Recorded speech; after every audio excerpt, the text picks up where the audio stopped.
Roslyn, which is one town over from us. So he said to John, "What are you going to do when you get out?" And John says, "Well, I've got a job waiting. I'm going to drive a moving truck for a moving company," because that's what he was doing before he went to Korea.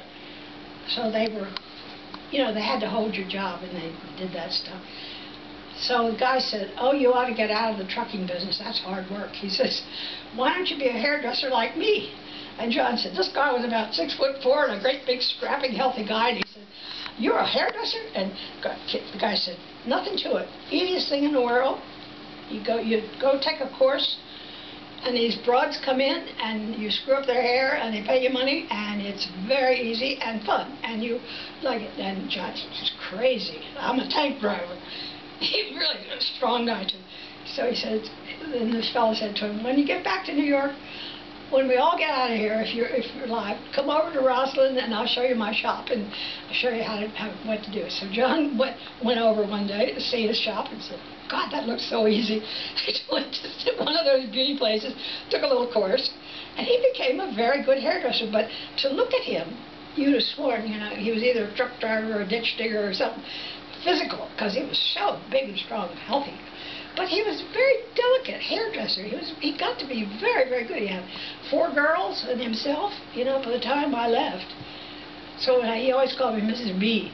So when I got ready to leave, he said, "I don't believe you're going to leave." He said, "I think you were one of my first 2 or 3 customers." I said, "Yeah, I know all about you, John, everything."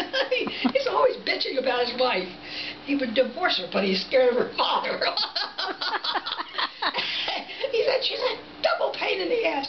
And he said, "I don't know what she wants. She comes in and I have to do her hair, and one week she wants it done one way, and the next week she always looks," and he says, "She looks the same. It doesn't make any difference. She's still Italian."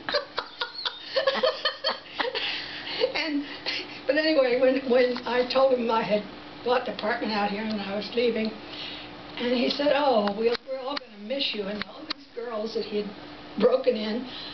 So when I called, I had some tanning appointment, I don't remember, and he said, Can you come in later? This is a couple days before I left. "Can you come in later?" And I said, "Okay." I went in about 4 o'clock, and they had table, and they had champagne. Look, his wife made the damn cookies.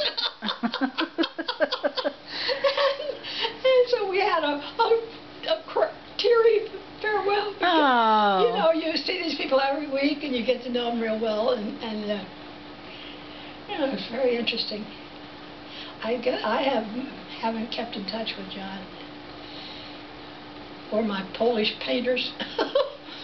Wallpaper, oh God, they were so great. I had a lot of really good people. Nice people. What are you doing? I don't know.